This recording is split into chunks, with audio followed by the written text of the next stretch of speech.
ভাগবত বলছেন, নৈব পর্যন্তি উপচিতিং কবয়স্তবেশ ব্রহ্মায়ুষামপি কৃতম ঋদ্ধমুদ স্মরন্ত য অন্তর্বহি তনুভিতাং অশুভন বিদুন্নন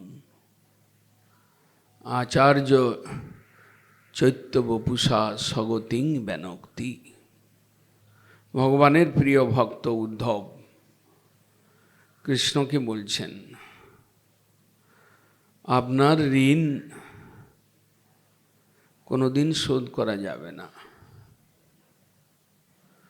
যদি আমরা ব্রহ্মার তুল্য বিরাট আয়ু পাই, তথাপিও তোমার ঋণ আমরা শোধ করতে পারবো না। ব্রহ্মায়ুষাম অপি কৃতম ঋদ্ধমুদ স্মরন্ত। তোমার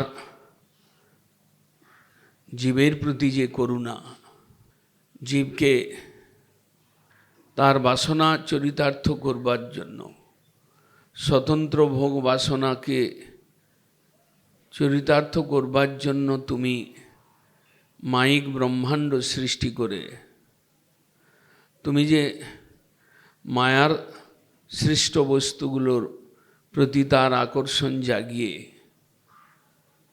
কর্মকাণ্ডের মধ্যে তাকে ফেলে দিয়ে তাকে বিবিধ তাপে জর্জরিত করে তার জ্ঞানোদয়, তার নিজ মঙ্গলের বিষয়ে তার মধ্যে একটা বিবেক জাগিয়ে দেওয়ার যে তোমার প্রচেষ্টা,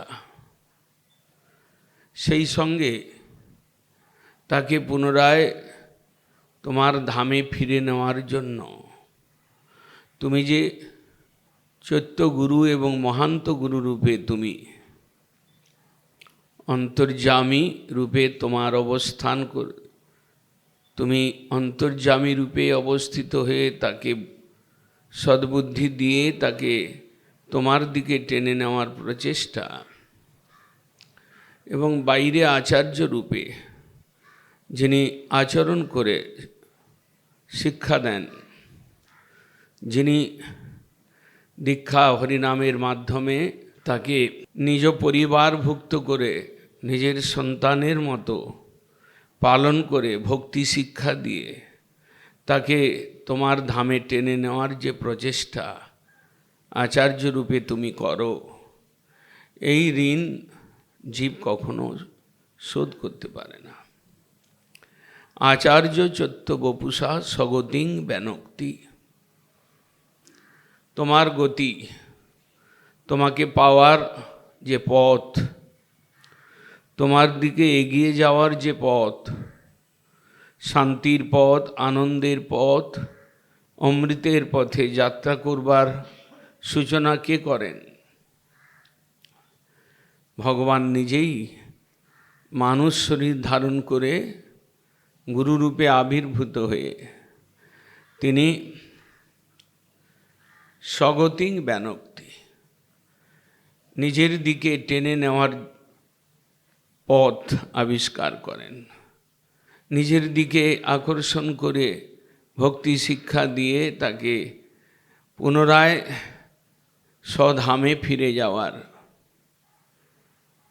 পুনরায় নিজের গৃহে ফিরে যাওয়ার, পুনরায় শান্তি এবং আনন্দের রাজ্যে টেনে নিয়ে যাওয়ার ব্যবস্থা ভগবান স্বয়ং তিনি গুরুরূপে করেন।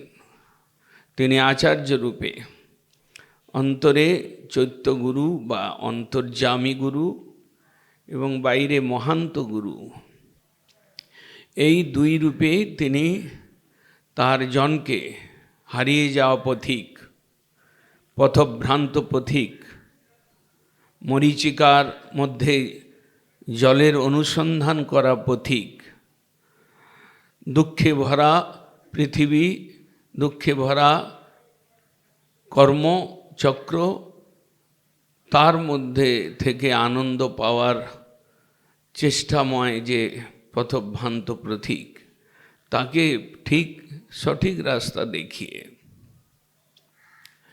তাকে পুনরায় আনন্দময়ের চরণে পৌঁছে দেওয়ার ভার তুমি যে নিয়ে থাকো, তুমি যে করে থাকো, তার জন্য আমরা জন্ম জন্মান্তরে তোমার ঋণ আমরা শোধ করতে পারবো না। ভগবানকে লক্ষ্য করে উদ্ধব বলছেন, তিনি অগতির গতি, আমরা দৃগ্ভ্রান্ত পথিক, সংসারের শত শত দুঃখকে সহ্য করেও আনন্দের আভাসের দিকে লক্ষ্য করে আমরা ভ্রমণ করছি, ঘুরে বেড়াচ্ছি, ওই দিকেই যেন আমরা চলছি, ওই দিকেই যেন আমরা দৌড়চ্ছি। আমাদের বিপরীত গতি, আমাদের মায়ার দিকে, অসৎ বস্তুর দিকে, অকর্ম কুকর্মের দিকে আমাদের যে গতি, এটাকে পরিবর্তন করতে পারেন কে? পরিবর্তন করতে পারেন দিক পরিবর্তন। আমাদের গতিকে স্তব্ধ করে কষ্টের দিকে, দুঃখের দিকে ধাবিত হওয়ার যে আমাদের প্রবৃত্তি, এটাকে এর গতিকে রুদ্ধ করে ভগবানের দিকে, সুখের দিকে, শান্তির দিকে পথ দেখানো, সেই দিকে এগিয়ে নেওয়া, সেই দিকে যাওয়ার প্রবৃত্তি তৈরি করা, সেই নিত্য শাশ্বত ধামের স্বরূপকে বুঝিয়ে দেওয়া, সেই ধামের বাস্তব স্বরূপ আমরা জানি না, ভুলেছি। আমরা আনন্দের অনুসন্ধান করি না। আমাদের ভোগবৃত্তি, আমাদের ঈশ্বর বিস্মৃতি, অবিদ্যাগ্রস্ততা, এসব কিছুই আমাদেরকে বিপরীত পথে চালিত করেছে। সেই বিপরীত পথে ধাবিত হওয়া দিগ্ভ্রান্ত জীবকে কৃষ্ণের চরণ কমলে পৌঁছে দেওয়া। অশোক অভয় অমৃত আধার তোমার চরণোদয়। ঈশ্বরের পাদ পদ্ম, যেখানে শোক নেই, যেখানে ভয় নেই, যেখানে অমৃতের কেবল ভাণ্ডার রয়েছে,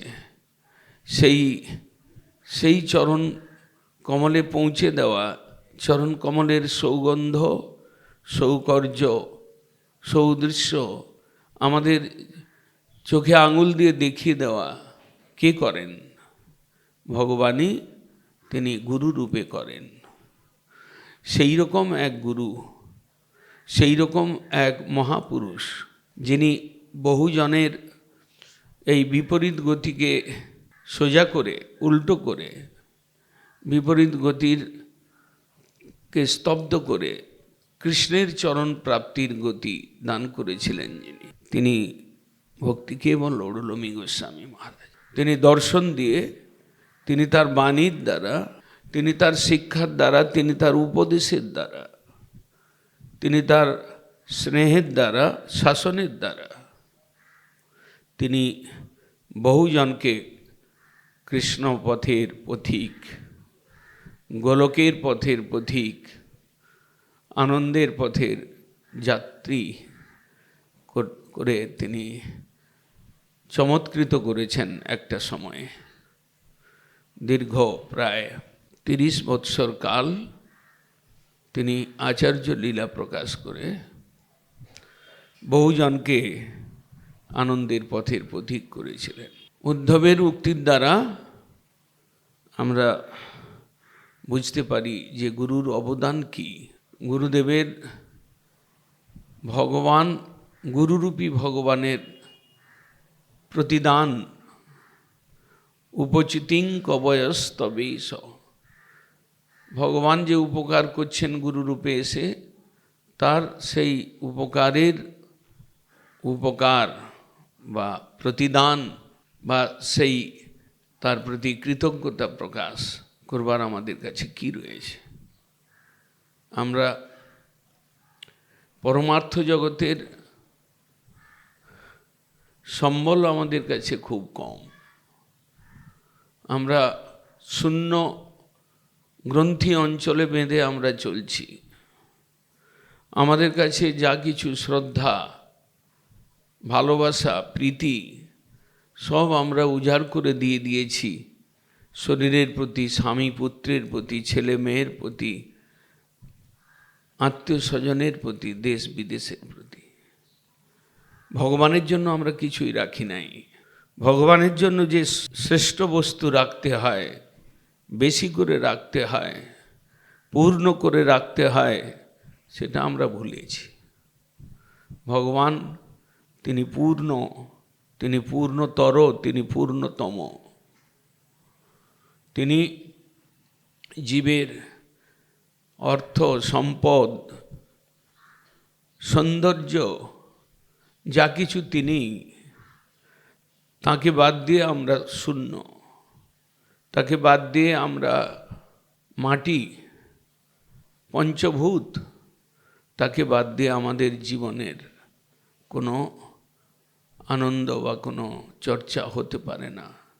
তথাপি আমরা তাকেই ভুলে এই সংসারে অনেক কিছু খেটেছি, পরিশ্রম করেছি, সঞ্চয় করেছি, কিন্তু যা সঞ্চয় করেছি সেগুলো তার জন্য নয়, তার বিপরীত দিকে দ্বারা রয়েছে। যারা দুঃখ দেবে, যাদেরকে ভালোবাসলে বিনিময়ে কষ্ট পাবো, আমরা তাদের জন্য সঞ্চয় করেছি, কিন্তু আনন্দময়ের সুখবিধানের জন্য কিছু সঞ্চয় করি নাই। গুরু মহারাজের উক্তি, চোখটা রয়েছে কৃষ্ণকে দেখো, ঈশ্বরকে দেখার জন্য চোখ, চামড়ার থলিকে দেখবার জন্য নয়, জড়জগতের ক্ষণভঙ্গুর বস্তুগুলোর রূপ দেখবার জন্য নয়। তিনি বলতেন, কানটা পেয়েছ, কৃষ্ণ কথায় কানটা দাও। জিহ্বাটা পেয়েছ, জিহ্বা দিয়ে কৃষ্ণ নাম করো, কীর্তন করো। তিনি বলতেন, হাতটা পেয়েছ, হাত দিয়ে হরি সেবা করো। পাটা রয়েছে, কৃষ্ণের মন্দিরের পরিক্রমা করো, তোমার মনুষ্য জীবন সার্থক হবে। এই রকম সরল কথা সহজভাবে পরিবেশন করে তিনি আমাদেরকে দিগদর্শন দিয়েছেন। কিসের দিগদর্শন? Back to God, back to home. আমাদেরকে ভগবানের দিকে ফিরিয়ে নেওয়ার দিগদর্শন। সেই সব মহাপুরুষকে পেয়ে, সেই সব মহাপুরুষের কথা শুনে, সেই সব মহাপুরুষের দ্বারা সংরক্ষিত স্থানে এসে আমরা যদি ঠকে যাই, আমরা যদি গ্রহণ করতে না পারি উপদেশগুলোকে, আমরা যদি সেগুলোকে আচরণ করতে না শিখি, আমাদের হৃদয়ে যদি একটু বিগলিত না হয়, সেটাই আমাদের ভাগ্যের প্রহসন, সেটাই আমাদের দুর্ভাগ্যের পরিচয়। সেই চিন্তাটা, সেই বিচারটা, সেই জাগৃতিটা আনিয়ে দেওয়ার জন্য তাদের আবির্ভাব, তিরোভাব। সেই ভাবের, তার কথার, তার উপদেশের অনুবিন্দু মাত্র যদি আমাদের হৃদয়কে স্পর্শ করে, আমাদের জীবনে